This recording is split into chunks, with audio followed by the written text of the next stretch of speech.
2020년 4월 16일 저녁 6시 47분입니다. 오늘은 목요일인데 이제 한 주에 또 마무리가 되어 갑니다. 문재인 한국의 재앙이라고 하는 신간을 소개하도록 하겠습니다. 책 소개입니다. 이 책은 무토 저는 주한대사인 줄 알았는데 주한 특명 전권대사라고 하네요. 명칭이. 저는 그냥 주한대사인 줄 알았는데 전대사입니다. 이 무토 전대사는 이 책 말고도 지난번에 이런 책을 내었습니다. 한국인으로 태어나지 않아서 다행이다.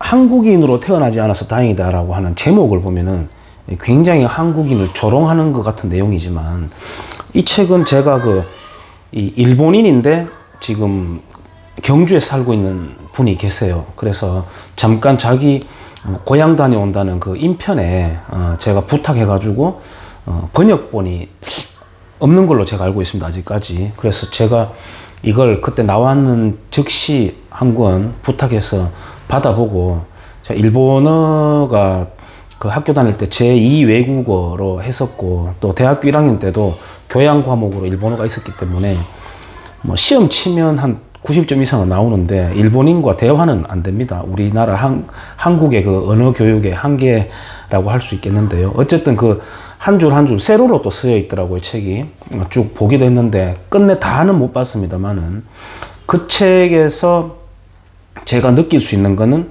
이 사람은 굉장히 한국인들을 아낀다. 한국이라는 나라를 굉장히 잘 알고 있다. 이런 생각이 들었고, 진심으로 걱정하고 있다. 그래서 그 책을 냈다라는 걸 알 수 있었고, 그 다음에 그 책에서 제가 딱 하나 기억 남는 한 줄이 있습니다. 뭐냐면은, 한국인들은 이성이 아니라 감정으로 일 판단을 한다라고 하는 그 한 줄이 저의 머릿속에 완전히 깊게 새겨져 있는 그런 책을 낸 바가 있습니다. 먼저 이런 일본인의 책을 소개할 때는 이런 게 있어야 됩니다. 일본인의 책이든 그 누구의 책이든 배울 게 있으면은 배우자, 이런 식으로 접근하는 게 맞다고 보는데, 그게 아니라 무조건 일본인이 쓴 책은 안 돼, 쪽발이는 우리의 적이야, 이런 식으로 해버리면 이 영상을 처음부터 안 보는 게 맞다고 생각이 됩니다. 저는 악마한테도 배울 건 배워야 된다는 생각을 하고 있기 때문에요.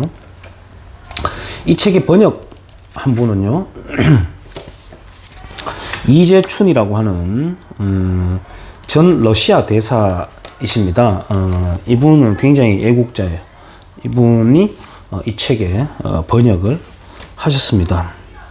하셨고, 제가 이 책은 머릿말과 목차를 간단하게 읽도록 하겠습니다.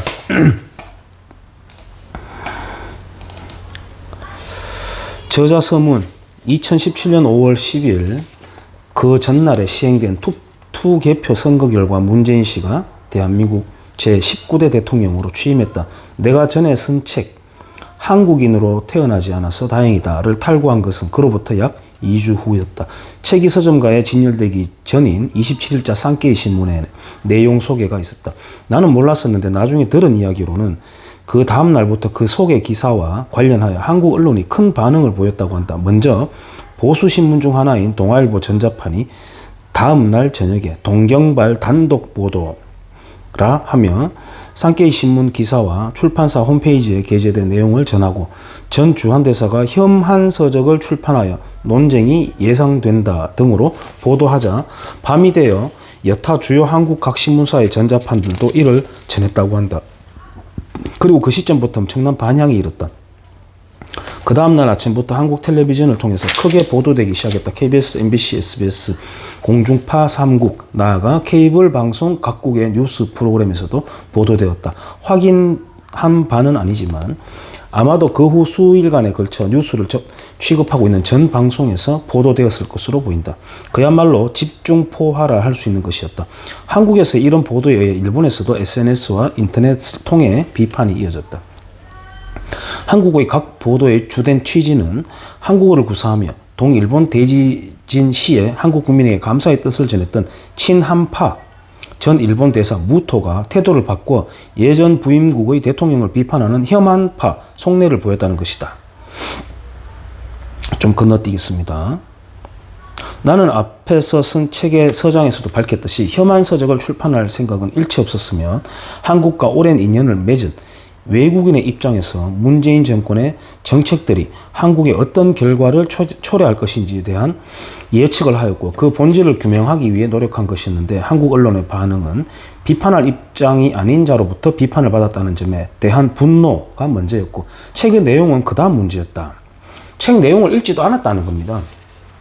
그 맥락 상관없이 제목만 보고 혐한 서적이다 이렇게 아예 제껴놨다는 겁니다. 지금 한국에서도 걸핏하면 말 한마디만 잘못하면 그 내용의 본질을 제껴놓고 막말 프레임으로 몰아가서 사람을 완전히 매장시켜버리는 거하고 똑같은 태도인 거죠. 그게 한국의 언론입니다. 당초 한국의 몇 언론사로부터 취재와 인터뷰 요청을 받았는데 책을 읽은 후에 비판으로 느껴지지 않았다. 읽지도 않았다는 겁니다. 그 당시 한국에는 책이 없었기 때문에 읽을 수 없었던 시점이었다. 구해서라도 읽었어야죠. 이 촌놈도 구해서 읽는데 그런 상황 속에서는 내가 어떤 말을 해도 냉정히 들어줄 리가 만무했고 그렇게 다루어 줄 것 같지도 않아서 고사했다. 한국인으로 태어나지 않아서 다행이다 라는 책은 나의 거짓 없는 소감이다. 치열한 경쟁 속에서 살아남아도 보상을 제대로 받지 못하고 능력보다 태생 여하에 따라 좌우되고 대통령이 되면은 체포되는 가혹한 한국 사회는 나와 같은 연약한 인간에게는 너무나도 혹독한 환경이기 때문이다 라는 의미를 담은 것이었는데 책 제목이 자극적이라서 위험했던 것이리라. 나 또한 품격 있는 제목이라고 생각한 것은 결코 아니었다. 그 생각은 지금도 마찬가지다. 본래 한국인을 차별할 생각도 없고 그런 의도로 쓴 책이 아니라는 점은 읽어보신 분들이라면 이해할 수 있을 것으로 생각된다. 쭉 넘어갔어요.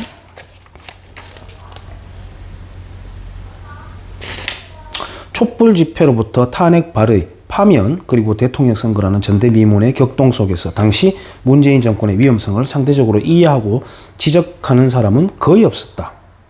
혹은 한국 국내에 있었더라도 도리어 말을 할 수 없었다는 것을 시사하고 있다.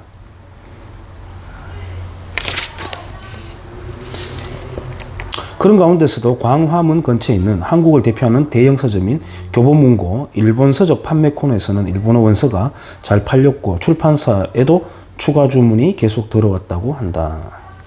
읽어보신 소감을 일부러 메일을 통해 출판사로 보내주신 한국 독자들도 여럿 계셨다. 대사님의 한국 사랑에 감동했습니다. 대사님이 지적하시는 내용 그대로입니다. 라고 하시면서 이 책은 취임 후 2년이 지나고 이제 3년의 임기가 남아있는 이제 지금 좀 시점이 좀 지났어요. 이거 최근 책입니다만은 자기가 이 책을 쓴 시점 임기가 남아있는 문재인 정권의 현재를 검증하고 앞으로를 전망해 보았다.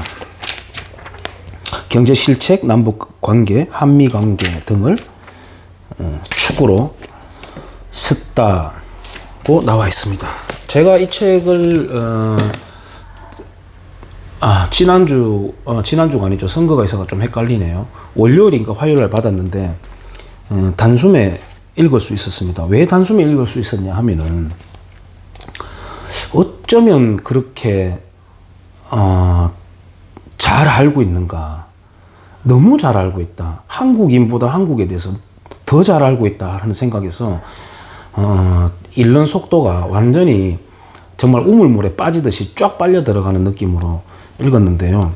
책 내용을 다 읽지는 못하고 목차를 읽고 목차 중에서 뭐 괜찮다 싶은 내용만 좀 보도록 그렇게 하겠습니다. 서장 한일을 적국으로 찢어놓은 문재인. 한일 관계의 붕괴는 한국 사회의 붕괴를 암시한다. 쭉 내려가다가요. 민주주의를 가장한 유아독존 정권이다. 국민에게 다가가는 포즈를 잘 취한다. 문재인 정부의 5가지 특징 쭉 내려오고요. 제1장 한국인으로 태어나지 않아서 다행이다의 검증. 자기가 말했던 것이 다 고스란히 현실화되었다는 그런 내용이고요. 국민 분열을 선동하는 문재인 정부. 예, 이 공산주의자들은 원래 그렇습니다. 예, 싸워야 할 타도 대상을 만들고 분열을 시켜가지고 그것을 이제 깨버리는 그런 방식을 쓰죠. 지금 남한은 어떤 것 같습니까? 북괴 조정에 의해 가지고 남한 내에서도 분열 나가지고 서로 싸우죠. 물론 저는 문재인 정권을 자유 대한민국의 정권으로 보지 않습니다만은 남로당의 당수로 본다니까요. 그런데 어쨌든 그 남로당의 당수든 말든 간에 그들도 역시 북괴에 놀아나고 있는 것이거든요. 그래서 우리 남한 내에서의 좌우 둘 다가 지금 쓸모 있는 바보들, 유즈풀 이디엇 짓들을 하고 있다. 저는 그렇게 생각합니다. 친일이야말로 한국 발전의 주인공이었던 현실이다. 요거는 한국인들이 굉장히 듣기 싫어하는 말입니다. 역설적으로 조선이 근대화되었다. 뭐 이런 서술도 마찬가지. 식민지 근대화론 이런 걸로 이제 굉장히 우리나라의 민족주의자들이라고 할까요? 소위 국뽕이라고 하는 자들은 조선도 가만히 놔둬서도 충분히 할 수 있었다. 대한제국을 봐라. 누구죠? 송영길 씨, 대표적인 친중파로 알려지는 송영길 씨는 대한제국은 신의 한 수였다라는 칼럼을 내기도 했는데요. 대한제국이야말로 착취를 제도적으로 아주 구체적으로 철저하게 백성들을 착취할 수 있는 그런 제도였을 뿐입니다. 그냥 왕조국가에서 더욱더 합법화된 제도적으로 착취할 수 있는 그 제도를 만든 게 대한제국인데 이 친중파 송영길 씨는 대한제국을 그렇게 높이 사더라고요. 조선은 세계사적으로 착취 제도의 대표적인 사례로 꼽히는 그런 나라입니다. 2장 고립되는 한국, 외교에서 고립되는 한국이다. 김정은과 입을 맞춘 문재인. 김정은과 입을 맞춘 문재인이다. 제가 준비한 사진이 없네요. 내용을 한번 볼까요? 김정은은 평화 분위기에 취해 있는 한국과 문재인 정부를 지렛대로 이용할 생각을 한 듯하다. 또다시 남북화의 분위기를 고조시키면서 대미 교섭도 하기 쉬워지고 한국을 마음대로 조정할 수 있다. 우리 총선거 앞두고도 김정은이가 미사일 발사했죠. 그리고 비행기도 띄우고 그렇게 하니까 일각에서는 저렇게 하면 문재인 정권이 불리할 텐데 선거 구도에서 아닙니다. 더욱더 강경한 김정은이가 스탠스를 취해주면 우시하고 근육을 꺼내면은 한국인들은 전쟁 절대 안 돼. 전쟁 불가론이다. 피 흘리지 말자. 평화로 가야 된다. 그래서 김정은과 그래도 비교적 친하게 접근할 수 있는 문재인 씨를 더욱더 밀어줘야 된다. 우리의 평화를 위해서다. 이렇게 됩니다. 지금은 그런 시절입니다. 한국인들은 살찐 소가 돼 있어 가지고요. 그런 거 조금만 겁을 줘버리면 바로 쫄아가지고 쪼그러들거든요. 결국 문재인은 9월에 평양에서 세 번째 남북 정상회담을 했다. 김정은은 몸소 공항으로 나와 포옹해준다. 고급 오픈카에 동승하여 동원된 시민들의 환영 속에 퍼레이드를 한다. 이 모습은 나중에 유엔 안보리 북한 제재위원회 전문가 패널 보고서에서 제재 위반 사례의 사진이 된다. 평화 분위기를 갈구하고 있던 한국 국민들에게 만족할 만한 서비스였을 것이다. 완전히 잘 먹혔죠. 이런 일련의 과정을 통해 평양선언이 공표되었다. 미국이 요구하는 신고, 검정, 폐기는 거부하면서도 미국을 회담 자리에 앉게 하는 것에 무게를 둔 것이다. 동창리 미사일 발사 시설의 폐기, 미국이 상응 조치를 취하는 조건으로 영변 핵시설을 폐기한다는 내용은 얼핏 내용이 있는 것처럼 보이지만 실은 새로운 것이 없다. 요컨대 최소한의 양보로 미국으로부터 끌어낼 수 있는 것이 무엇인지 간을 본 후에라고 번역을 해놨습니다. 상응하는 조치로서 얻어낼 수 있는 것을 문재인이 교섭하도록 하겠다는 것이다. 나는 이 시점에서 이미 한국과 북한이, 한국이 아닙니다. 한국 내의 좌익을 말하고요. 북한도 우리가 구분을 해야 됩니다. 북괴 괴뢰 정권과 북한 주민들을 구분해야 되겠죠. 대한민국의 영토는 한반도와 그 부속도 서로 한다. 북한 지역까지 다 헌법상 대한민국입니다. 그러면은 북한에 있는 소련 앞잡이 걔가 만들어놨는, 김일성이가 만들어놨는 저 정권은 북한 괴뢰 정권입니다. 그 다음에 남한에 남로당 당수가 있을 뿐이죠. 그래서 싸잡아서 북한 남한이라고 하는 게 저는 굉장히 모욕적이더라고요. 그래서 야, 남한이라고 말하지 마라. 남한의 좌익들, 북한이라고 말하지 마라. 거기 우리 땅이다. 거기도 곧 찾아야 될 땅이다. 그러니까 북괴라고 구분지어라. 저는 제가 그런 명칭에 있어서 좀 예민합니다. 그래서 그렇게 저는 구분 짓고 싶습니다. 지방선거도 트럼프하고 만나가 중매쟁이 역할 시켜주고 굉장히 짭짤하게 재미 봤죠. 지방선거 때도 그래가지고 기초단체들 전부 이제 좌경화 습득을 하고 석권을 하고 또 이번에도 중국 바이러스 문 활짝 열어가지고 사람들 정신 못 차리게 하고 돈 풀어가지고 또 국회까지 뭐 굉장히 승리를 거두었죠. 이제는 이명박근혜 핑계를 대면은 그런데도 국민들이 만약에 아무 말도 안 하면은 국민들이 바보입니다. 모든 실책 권력은 책임입니다. 책임. 지금 이제 다 틀어주었습니다. 윤석열 씨 혼자 남았죠. 물론 우리 두 눈 시퍼렇게 뜨고 있는 보수 세력이 있지만, 우익 세력이 있지만요. 트럼프는 어느 시점까지 문재인을 믿고 있었을까? 뭐 이렇게 내용이 나오고요.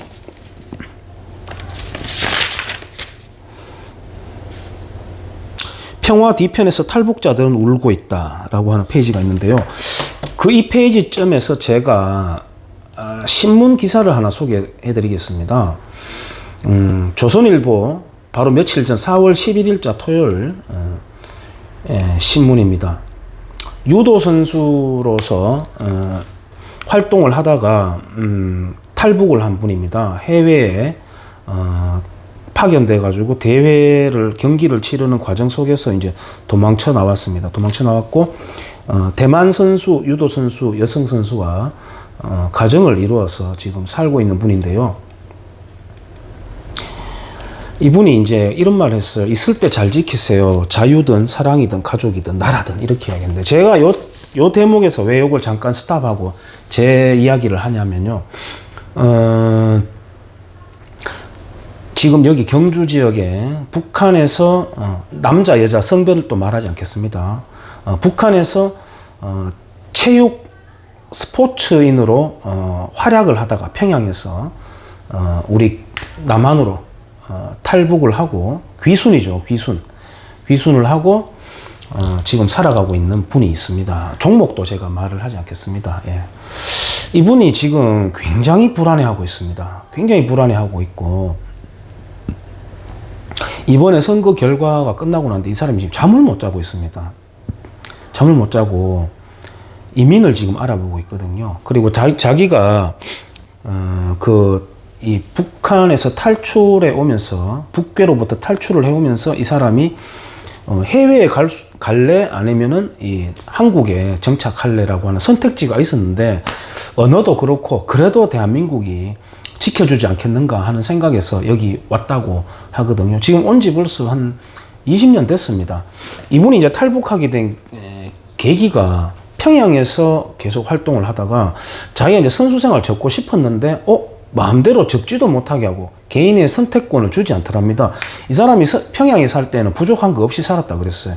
근데 이 사람이 이제 그렇게 어쨌든 약간 불협화음이 있고 북한 지역에 있는 지방에서 잠깐 살게 되는 그 계기가 있었는데 평양하고는 너무나도 다르고 정말 지옥 같다라는 것을 이제 실감하게 되었답니다. 그 상황에서 이제 이 사람은 좀 손쉽게 넘어온 것 같아요. 그래서 이제 여기 한국을 선택하고 지금 경주에서 살고 있는데 이분이 한국 사람들 보니까 정말 바보 같다는 생각을 하고 답답해 죽겠다. 그러니까 우리가 지금 좌익 진영에서는 극우단체라고 말하는 서북청년단 있잖아요. 그 김일성의 공산 치하를 경험하고 대거 남하해버렸던 그 사람들 중에서 이제 예를 들어 기독교인들이 있고 지식층이 있고 그 다음에 지주 계급이 있고 있을 거 아니에요. 다 이제 대거 남하하는데 그 사람들 일부가 이제 야 정신 좀 차려라, 꿈 깨라, 지금 북한에 어떤 일이 벌어졌는 줄 아나, 빨리 여기 빨갱이들 소탕해야 된다 하고 이제 뭉쳐가지고 아주 격렬하게 활동하고 다녔던 게 이제 서북청년단을 위시한 그 단체들인데 그걸 지금 우리 좌익들은 극우라고 하죠. 왜 그러냐? 좌익들 입장에서는 반공을 외치면은 극우 보수가 되거든요. 근데 어쨌든 그랬던 것처럼 이분도 북한 경험을 하고 겨우 선택해서 한국에 와 보니까 너무 멍청하더라는 겁니다. 특히 기분 나쁘실지 모르겠지만 여성들이 너무 멍청하더래요. 아무것도 모르고 정치가 어떻게 돌아가는지도 모르고 드라마에만 빠져있고 맛집만 찾아다니고 하는 걸 보니까 복장이 터져가지고, 그래서 이분이 지금 굉장히 답답해가지고 이분 이야기를 하는 게 아닙니다. 이 기사를 보니까 또 제 알고 있는 지인하고 연결이 돼가지고요. 그래가지고 이민을 막 이제 이야기하고 하는데 처음에는 남아공을 이야기하시더라고요. 그래서 남아공 아니다. 남아공 그 지금 살 때가 못 된다. KF타운 또 간당간당하고 지금 완전히 엉망됐다. 뭐 이야기하고 자기도 알아보니까 남아공은 안 되겠다 이야기를 하고, 유럽도 좋지 않습니다. 그래서 제가 추천한 게 가고 싶으면 스위스 정도가 괜찮을 것 같다 이야기를 했는데, 일단은 당장 그렇게 되는 거 아니니까 조금만 기다려 보시라 제가 그렇게 달래드렸습니다. 마음을 좀 위안을 해줬는데 굉장히 불안해하고 있습니다. 그래서 이 평화 뒤편에서 탈북자들은 울고 있다, 이 챕터를 보니까 예를 들어서 문재앙이하고 김정은이하고 악수하고 끌어안고 하는 장면을 보면은 이 북한에 있는 주민들이 뭐라고 생각할 것 같습니까? 곧 통일이 올 거라고 생각할까요? 아닙니다. 남한의 좌익들이 제거가 돼야 빨리 우리를 풀어줄 텐데 또 살 좀 갖다 주고 먹을 것 좀 갖다 주고 김정은이 체제만 더 유지시켜 주겠네, 이렇게 욕하고 있답니다. 절망하고 있답니다. 지금 실제로 그분 이야기는 거기까지 하고요. 민주주의의 가면을 쓴 독재 정권, 대한민국을 부정하고 빼앗았다. 요 대사에서 굉장히 재밌는 게 있습니다. 이게 뭐냐면요. 이 좌익들은 계속해서 대한민국의 건국을 부정해 왔잖아요. 1948년 8월 15일 부정하고, 임시정부에 대한민국 정통성이 있다. 임시정부도 당연히 대한민국 정통성을 갖고 있습니다. 예, 거기에서 씨앗이 뿌려졌으니까요. 하지만은 국가라는 게 무엇입니까? 주권, 국민, 영토 세 가지가 구성요소 아닙니까? 그러니까 임시라는 말을 왜 붙이겠습니까? 말 그대로 임시정부니까. 그러면 한성이라든지 임시정부가 여러 개가 있었거든요. 그럼 여러 개의 국가라는 말입니까? 이런 말장난에 해당되는 그런 역사 장난을 치는 이유가 대한민국 건국을 부정하려고 하는 거거든요. 근데 그렇게도 대한민국 건국을 부정하고 임시정부에서 정통성이 있다라고 했던 좌익 학자들이 2019년 4월 14일 딱 작년쯤에요. 갑자기 임시정부의 정통론은 잘못된 거다라면서 자기 부정을 하기 시작했습니다. 왜 이랬을까요? 임시정부의 대한민국의 정통론이 있다 하더라도 임시정부의 초대 대통령이 이승만 아닙니까? 그렇게 되면은 지금 북괴는 자기의 정통성이 소련의 개 노릇을 하고 세웠던 괴뢰국, 소련의 위성국인 북한 조선민주주의인민공화국이 자기들의 정통성이다, 이 땅에서 그렇게 주장하거든요. 그러니까 이 좌익계 학자들이 갑자기 대한민국 정통성 부정하고 있던 건 잘한 줄 알았는데, 이 북괴가 봤을 때는 너희도 말 잘못하는 거야, 임시정부 정통론 이야기하지 마, 아마 한 소리 들었지 않을까, 저는 그렇게 굉장히 재미있게 예상을 합니다만, 갑자기 하여튼 좌익 진영에서의 역사학자들이 임시정부 정통론 이제 이야기하지 말자라고 갑자기 발뺌을 하는 거 보고 제가 얼마나 웃었는지 모릅니다만은, 내려가다가 박근혜 정부가 더 청렴한 이유.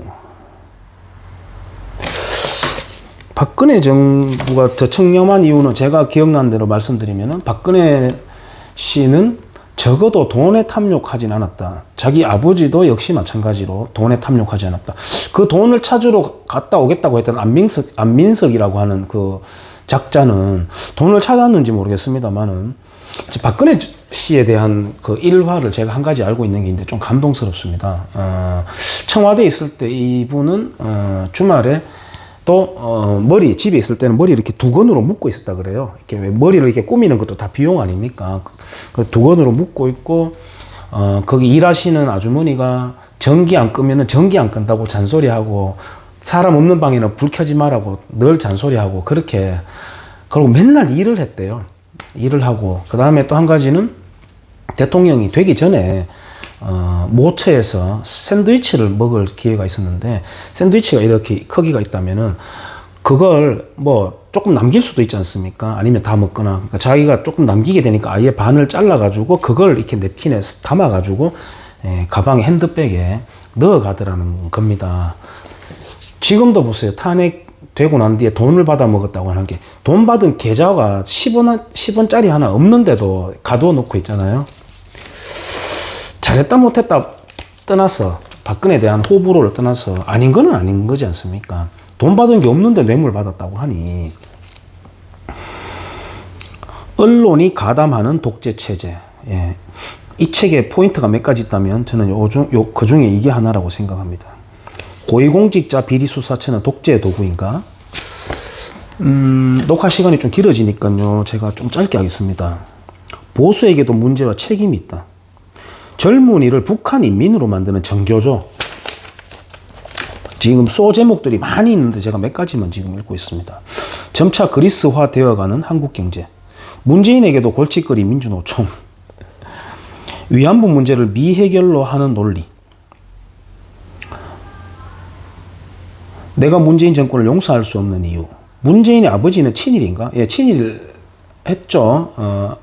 함경도에서 농업계 공무원으로 윤택한 생활을 했습니다. 문재인 씨가. 넘어올 이유가 없는 사람이었어, 이쪽으로. 세계 제일의 반일이며 또 세계 제일의 친일인 한국인들. 예, 한국 사람들 일본 거 좋아하죠.